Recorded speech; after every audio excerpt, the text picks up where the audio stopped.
कैसे हो गए?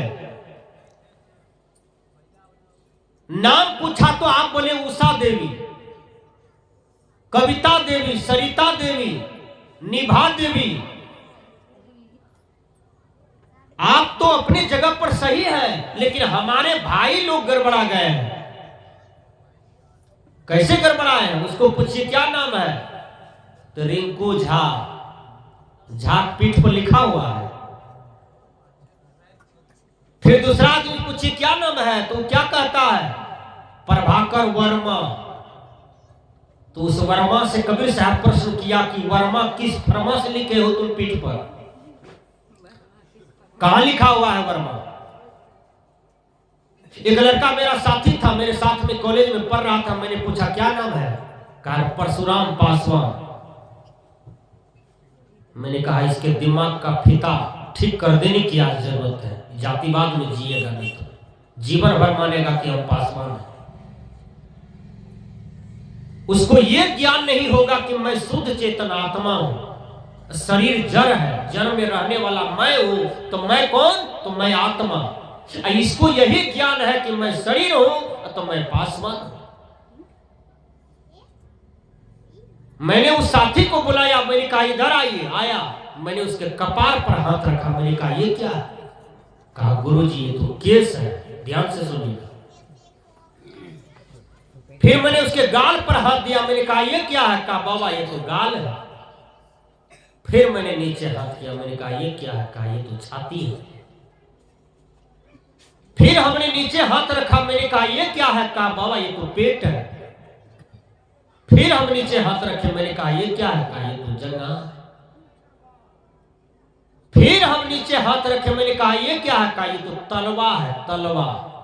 हमने कहा पासवान किधर है? कहा बाबा ठीक है बोले, पासवान कहीं नहीं दिखाई पड़ा। तो किसी के देह पर झा, सिंह, वर्मा, पासवान, यादव, सिंह, ठाकुर, मंडल जी, मेहता जी लिखा हुआ नहीं है। सभी पंडितों का बनाया हुआ फरमा है, आडंबर है, जिससे लोग आज तक भयभीत है, जिससे लोग आज तक अशांत है। कबीर साहब इसी जातिवाद को मिटाने के लिए आए थे। कबीर साहब ने कहा सब मानव है, सब भाई भाई है। न कोई बैकवर्ड है, न कोई फॉरवर्ड है, न कोई ऊंच है, न कोई नीच है, सब बराबर है। सबको वेद पढ़ने का अधिकार है, सबको ज्ञान प्राप्त करने का अधिकार है। कोई जात से छोटा बड़ा नहीं होता है। आत्मवत सर्वभूषेतु यः पश्यति स पंडिता। जो अपनी आत्मा के तरह सब आत्मा को देखता हो वही पंडित है, वही ब्राह्मण है। कोई जात से ब्राह्मण नहीं होता है। जिसको आप जात से ब्राह्मण कहते हैं वो तो भर पेट बकरी खाया है। कैसे ब्राह्मण कह सकते हैं? कबीर साहब ने ऐसे ब्राह्मण को फटकारा। कबीर साहब ने कहा जो तू ब्राह्मण ब्राह्मणी को जाया और राह द्वारे काहे ना। यदि आप अपने आप को कहते हो कि मैं ब्राह्मण हूं, मैं श्रेष्ठ हूं, मैं बड़े जाति का हूं, तो तुमको मां के पेशाब रास्ते से नहीं जन्म लेना चाहिए। तुम मां के मुख से काहे नहीं निकल गया? क्योंकि पेशाब रास्ते से शूद्र जन्म लिया, बैकवर्ड लोग जन्म लिया। तुम अपने आप को श्रेष्ठ कहते हो तो तुमको मुख से पैदा लेना चाहिए। कबीर साहब बीजक में बोले। मुसलमानों को फटकारा कबीर साहब ने। कबीर साहब कहते हैं जो तू तुरुक तुरुक नहीं को जाया पेट ही काहे सुन्नति कराए। अपने आप को कहते हो कि मैं मुसलमान हूं, तो तुम्हारे पीठ पर मुसलमान लिखा हुआ भी नहीं है, खुदा लिख करके भेजा भी नहीं है, तो तुम्हारा गवाह क्या है कि तुम मुसलमान हो? तुम सुन्नत यहां करते हो, खुदा सुन्नत करके तुमको भेजता नहीं है। तुम मुसलमान वाला ड्रेस, बेस, दिमाग, दिल यहां पर बनाते हो। कबीर साहब ने मुसलमान को भी नहीं छोड़ा, किसी को नहीं छोड़े। दुनिया में एक ऐसा महापुरुष कबीर साहब हुए जिन्होंने हर पहलू पर विचार किया है, जिन्होंने हर पॉइंट पर विचार किया है। जहां जहां समाज में समस्या थी, जहां जहां समाज में प्रश्नवाचक चिन्ह लगा हुआ था, जहां जहां रास्ता साफ नहीं था, कबीर साहब ने अपने विचारों से उस रास्ते को साफ करने का प्रयास किया। इसलिए विचार कीजिए, कबीर साहब ने कहा, मानव तू सबसे महान। अरे मानव तुम सबसे महान। तो मैंने कहा कि देवता बनिए, आप देवी बनो, आप अपनी शक्ति को पहचानिए। एक बार मैं चकरधा स्टेशन पर उतरा, एक मां बेटी दोनों उतर गई। तो मां बेटी दोनों गल्ला में गल्ला पकड़ करके रोने लगी। तो हम भी उस समय उतरे, हम ज्यादा डुमरिया तरफ, कन्हैली खादर तरफ मेरा प्रवचन होता था। हम दोनों को देखने लगे, दोनों गल्ला पकड़ करके रोती क्यों है। तो रकम से हम गए, बगल में खड़ा हो गए। हम कहे, माँ जी रोते का है, इसका गल्ला पकड़ के कहा बेटी है। हम आगे बढ़े, अपनी बेटी को कहती है, बेटी इस बार यदि तुमसे सास झगड़ा करेगी तो फोन करना, हम लाठी बना के लाएंगे, तब तो दोनों माँ बेटी मिल के मारेंगे। ये कान, ये शब्द सुनाई पड़ा हमारे कान में, तो हम लौट गए। मैंने कहा, क्या बोली?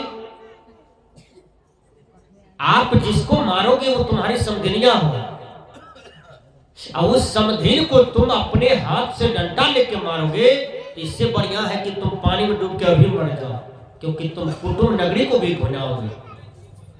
कुटुंब परिवार में लोगों को सम्मान का जीवन जीता है।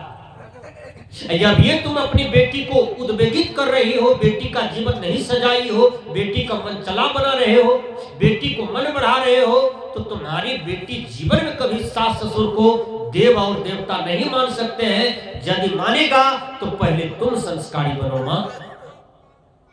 बेटी को कहो, बेटी सास कितनों गाली दे तो तू सह लेना, ससुर कितना कुछ कहे तो सह लेना। ए बेटी, जितना सहोगी तुम ही एक दिन दुर्गा हो जाओगी, तुम ही एक दिन भगवती हो जाओगी। सहनशीलता में इतनी बड़ी आभूषण है। एक लड़का कॉलेज में पढ़ रहा था, सच्ची घटना बता रहा हूं। एक गरीब घर में, आप सुनते होंगे कि गरीब घर में कमल खिलते हैं, बोलते भी हैं समाज में। गरीब घर में डीएम बन गया, अमीर का बेटा मास्टर तक नहीं बन पाता है, ये झोला छाप डॉक्टर तक नहीं बन पाता है, जीवन भर दिल्ली पटना पड़ता है। अब गरीब घर का बेटा डीएम बन गया, राष्ट्रपति बन गया। विचार कीजिए, देखिए मुर्मू जी, देखिए प्रतिभा देवी सिंह पाटिल, रामनाथ कोविंद, सब गरीब घर से था। भीमराव अंबेडकर गरीब घर से था, स्वामी विवेकानंद गरीब घर से था, कबीर साहब जी गरीब घर से था, बाबा महर्षि में ही गरीब घर से था, रविदास जी महाराज सब गरीब घर से था, जीसस, कन्फ्यूशियस, न्यूटन, सोक्रेट्स, इलियास, कॉल्ट, हर्ट, शेक्सपियर, ये सारे गरीब घर के थे और ये सब वैज्ञानिक हो गए। विचार कीजिए सज्जनों, जीवन तो अनमोल है, लेकिन जो जीने की कला जाना वो संसार में बहुत ऊपर हो गया। जीने की कला जानना चाहिए। धर्मस्वरूप बाबा लिखते हैं भजनावली में, क्या जो जीने की कला जाने अमरता पा सके सोई। तो मैंने कहा